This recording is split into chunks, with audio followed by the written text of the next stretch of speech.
한국어 단어 조성 원리를 통한 한글 문해력 향상 프로그램 한자 공부의 왕도 31번째 시간 시작하도록 하겠습니다. 오늘 첫 번째 살펴볼 한자는 퇴자가 되겠는데요. 물러나다 라는 뜻입니다. 쓰는 순서가 약간 헷갈릴 수 있으니까 유심히 봐주시기 바랍니다. 수직으로 내려 긋고 삐쳐서 올리고 그 다음에 점 찍고 호를 한 다음에 책받침이라고 그랬죠. 책받침을 써주시면 되겠습니다. 해서 물러나다 할 때의 퇴자가 되겠습니다. 한 번 더 해보시겠습니다. 하나, 둘, 셋, 넷, 다섯, 여섯, 일곱, 여덟, 아홉, 열. 필기체로 쓸 때는 여기를 붙여서 한꺼번에 쓰지만 실제 이제 획수는 우리가 두 획으로 긋습니다. 그 다음에 요 마무리 부분은 이게 날카롭게 이렇게 나가는 거예요. 이렇게 삐치면 안 된다는 걸 체크하시고요. 그 다음에 한 번 더 해보겠습니다. 선생님하고 함께 항상 써주세요. 이쁘게 쓰면 좋지만 이쁘게 쓰는 거에 신경 쓰지 마시고, 그리고 이제 필기체로 쓸 때는 여기서 그냥 이렇게 올려도 돼요. 그러나 획수는 떼고 쓰는 거하고 똑같이 하나를 더 잡아 주셔야 되는 거죠. 해서 책받침 변을 써주시면 되겠습니다. 물러나다 할 때의 퇴자가 되겠습니다. 후퇴라고 얘기하는 것은 뒤로 물러나는 것은 모두 후퇴라고 얘기를 합니다.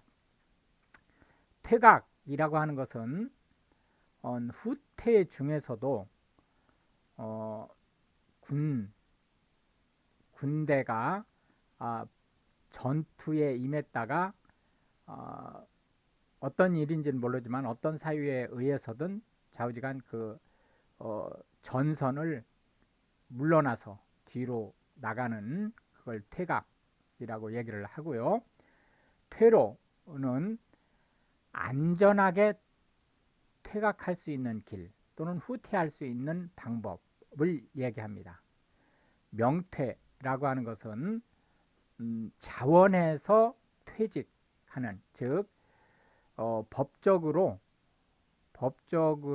정년이 되지 않은 상태에서 자원에서 정년에 준하는 퇴직을 하는 것을 명퇴라고 얘기를 합니다. 그렇기 때문에 명퇴했을 경우에는 남은 기간 동안에 그 급여를 일시에 지불하는 그런 형태를 띠고 있죠. 퇴보라고 하는 것은 발전해 나가는 것이 아니고 오히려 발전이 뒤로 물러나는 것을 퇴보라고 합니다. 퇴사는 퇴직하고 같은 말입니다. 요 뒤에 퇴직 있죠. 퇴임도 같은 말입니다. 그런데 퇴임은 주로 그 어떤 좀 상대적으로 좀 공적 성격을 가진 그런 부분에서 퇴임이라는 말을 쓰고요. 사적인 업무일 경우에는 선출직일 때 주로 씁니다. 예를 들어서 시 공무원일 경우에는 퇴임이라는 말을 통상적으로 쓰죠. 그러나 이제 사조직일 경우에도 동호회 회장이라든지 이럴 때는 퇴임이라는 말을 쓴다. 퇴직이라고 하는 것은 주로 샐러리맨에게 적용을 합니다. 반드시 그러라는 건 아니에요. 그러나 통상적으로 요 직이라는 것이 급여를 받는 업무라는 뜻을 가지고 있기 때문에 그 다음에 이제 퇴사는 이 퇴임이 주로 공적인 업무에 많이 쓴다고 했지만 퇴사는 주로 사기업 쪽에 많이 씁니다. 그러나 어, 지금은 이게 구분이 안 돼요. 퇴사, 퇴임, 퇴직이 모두 그냥 막 섞여 쓰입니다. 패퇴라고 하는 것은 역시 이게 전투에서 져서 아직 전쟁은 상관없어요. 전체적인 전쟁은 이기고 있다 할지라도 전선이 여러 군데 형성되기 때문에 그 중에 하나의 전투에선 질 수 있거든요. 그 전투에서 져서 뒤로 물러나는 상태, 이 퇴각을 해야 되는 상태를 패퇴라고 얘기합니다. 져서 물러나는 거예요. 진퇴양난은 앞으로 나가지도 못하고 뒤로 물러나지도 못하는, 이게 진이 나간다는 뜻이죠. 앞으로 나가지도 못하고 뒤로 물러나지도 못하는 상태니까 딜레마 상태인 거죠. 두 번째 살펴볼 한자는 폐자가 되겠습니다. 닫는다는 뜻이에요.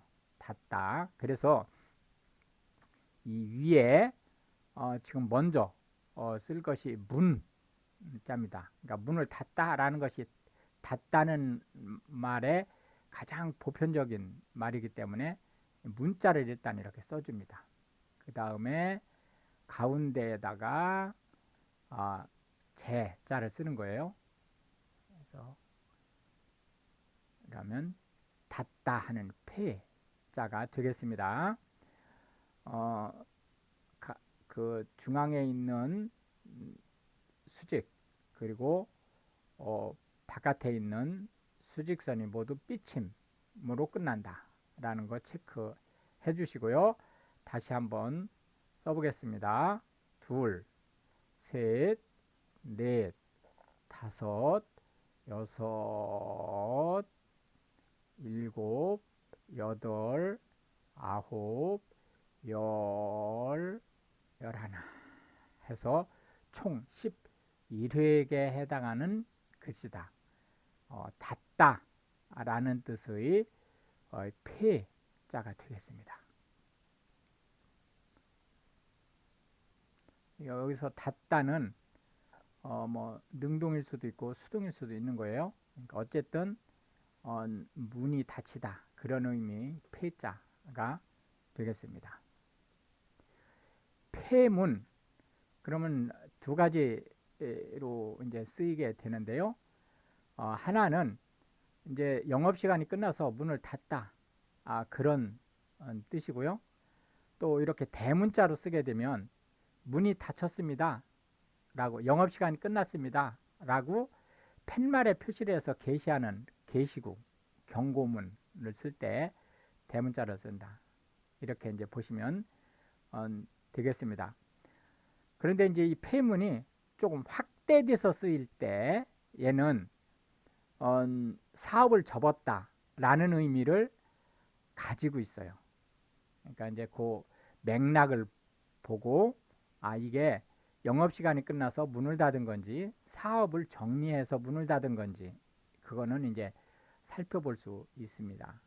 폐가라고 하는 것은 이사를 했는데 뭐 이사 이유가 뭔지는 모르죠. 어쨌든 이사를 했는데 그 뒤에 살러 들어온 사람이 없이 방치돼서 집이 쓸 수 없는 상태가 된 것을 폐가라고 얘기를 합니다. 폐쇄라고 하는 것은 출입을 하지 못하게 한 상태. 이 쇠자가 자물쇠로 꽉 잠그다 이런 의미거든요. 그러니까 물리적으로 완전히 차단한 그런 상태예요. 자폐증이라고 하는 자폐증이라고 있죠. 자폐증이라고 하는 것은 심리학 그 질병이죠. 어렸을 때부터 대인 관계를 거부하는 지능지수라든지 또는 신체적 발달이라든지 이런 거는 거의 정상이에요. 문제는 이제 대인관계 문제만 병적인 상태. 개폐는 그냥 순수하게 여닫는다 그런 뜻이에요. 여닫는다. 그러니까 개폐 시간 그러면은 영업을 시작하는 시간과 영업이 끝나는 시간, 즉 무슨 시간이죠? 영업 시간을 물어보는 거죠. 예. 개폐가 어떻게 됩니까? 개폐 시간이 어떻게 됩니까? 라는 얘기는 영업 시간이 어떻게 됩니까? 라는 말과 같은 말이에요. 예를 들어서 우리는 9시에 문을 열고 5시에 문을 닫습니다. From 9 to 5. 그러면은 점심시간을 포함해서 8시간 문을 여는군요. 이렇게 이제 생각할 수 있는 거죠. 폐색이라고 하는 것은 이렇게 벽이 쳐졌다는 뜻이에요. 블로킹 됐기 때문에 이쪽과 이쪽이 완전히 결별된 상태를 폐색이라고 얘기를 합니다. 예를 들어서 폐색증 그러면은 COPD를 얘기하는 거죠. 예를 들어서 담배라든지 이런 거로 인해서 허파 내부와 외부 사이에 공기가 왔다 갔다 해야 되는데 그게 차단된 거예요. 그걸 폐색이라고 얘기한다. 유폐라고 하면 우리나라는 유폐라는 말을 잘 안 씁니다. 유폐라는 말 대신에 이제 귀양이라는 말을 많이 쓰죠. 그 귀양하고 같은 말입니다. 그런데 이제 그 유폐든 귀양이든 여기에서 이제 한 가지 이제 체크를 좀 하셔야 될 것이 금고처럼 멀리 떠나 보낸 것만이 아니고 이 사람이 거주할 수 있는 영역이 제한된다는 특징을 가지고 있습니다. 그래서 폐자를 쓰는 거죠. 밀폐라고 하는 것은 안쪽과 바깥쪽에 순환이 전혀 안 되는 거예요. 전혀 안 되는 것을 밀폐라고 얘기를 합니다. 예를 들자면 차량이 완전히 문을 닫았을 경우에는 차량 내부와 차량 바깥쪽의 공기의 흐름이 원활치 않죠. 완전히 원활치 않은 건 아닌데 만약에 거기에 사람이 장기간 있게 되면 산소를 더 이상 공급받을 수 없는 상태가 되기 때문에 거기도 밀폐 상태라고 볼 수 있는 거죠. 폐경기라고 하는 것은 여성의 그러니까 성인 여성의 생리 주기가 끝난 상태를 얘기를 하는데 특히 그 중에서도 끝나가는 상태를 얘기합니다. 연령으로는 예를 들어서 45세에서 60세 사이라든지 이런 요 정도는 이제 폐경기라고 얘기를 한다. 이렇게 보시면 되겠고 폐장이라고 하는 것은 폐문과 폐장은 거의 같은 말로 써요. 그런데 폐문과 폐장의 차이가 이제 두 가지가 있습니다. 하나는 폐문은 아무데나 다 폐문이 적용돼요. 일반 집에도 가정집에도 해당이 되는데요. 폐장은 주로 영업장을 얘기하는 거고 그 다음에 이제 여기서 폐문했다라고 하는 것은 사업 자체를 접었다 이런 의미까지도 이제 가질 수 있는 폐장은 해당 영업소가 문을 닫았다 이런 의미를 가지고 있죠. 그러니까 통상적으로 폐장 그러면은 오늘 영업이 끝났다는 뜻이지만 이 폐문처럼 그 영업점이 더 이상 영업을 안 한다라는 의미도 함께 가지고 있다. 이렇게 보실 수 있겠습니다. 마지막 자 이제 한 번에 세 글자씩을 보기 때문에 마지막 글자를 보면 향자가 되겠는데요.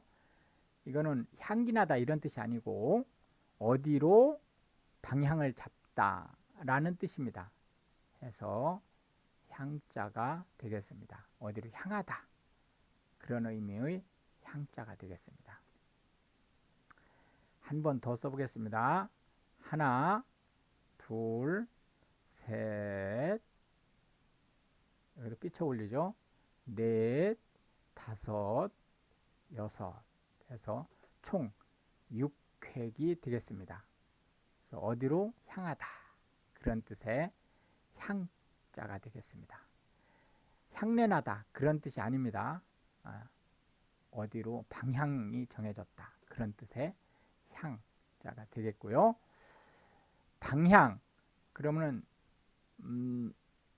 머리를 둔 위치가 어느 쪽이냐를 물어보는 거예요. 그것은 원래는 이게 길을 갈 때 지금 내가 어느 쪽 길로 가느냐라는 의미를 가지고 있어요. 그러나 이것이 지금은 예를 들자면 추상적인 것까지 확대돼서 사업을 추진하는 그 지향점이 어디냐 이런 말이 모두 방향에 포함된다. 남향 그러면 이 향자에다가 이 앞에 디렉션을 표시하면 그쪽으로 향하고 있다라는 뜻이에요. 남향은 예를 들어서 집이 현관문이 남쪽에 있는 집을 얘기하는 거죠. 그러니까 여기서 현관문이라고 하는 것은 집 정면을 얘기하는 거예요. 집 정면이 남쪽을 향하고 있으면 남향이 되는 거고 북쪽을 향하고 있으면 북향이 되는 거죠.